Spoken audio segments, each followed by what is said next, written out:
आहे मुंबई महापालिकेच्या निवडणुकीमधली तिथली जनता विकासाला बघून भाजपला मतदान करेल आणि मुंबईचा महापौर हा भाजपाचाच होईल असा विश्वास मंत्री चंद्रशेखर बावनकुळे यांनी व्यक्त केलाय। भाजप उमेदवारांच्या प्रचारार्थ लातूर आयोजित कॉर्नर बैठकीनंतर ते बोलत होते।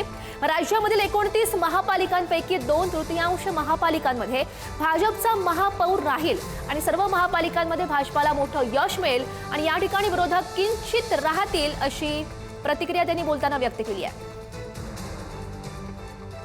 देवेंद्र फडणवीस म्हणजे डेव्हलपमेंट म्हणजे देवेंद्र फडणवीस हाच फॉर्म्युला आहे। याच फॉर्म्युल्यावर काम चालणार आहे, याच फॉर्म्युला मतं मिळणार आहे आणि मुंबईची जनता विकासामध्ये येईल। देवेंद्रजी एकनाथजीच्या दोघांच्याही महायुतीला मोठं मतदान मिळेल आणि 51% मतं घेऊन 2/3 बहुमताने भारतीय जनता पार्टी महायुतीचा महापौर मुंबईला येईल।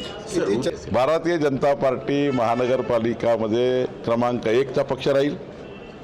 भारतीय जनता पार्टीचे 29 पैकी जास्तीत जास्त 2/3 महापौर भाजपाचे राहतील।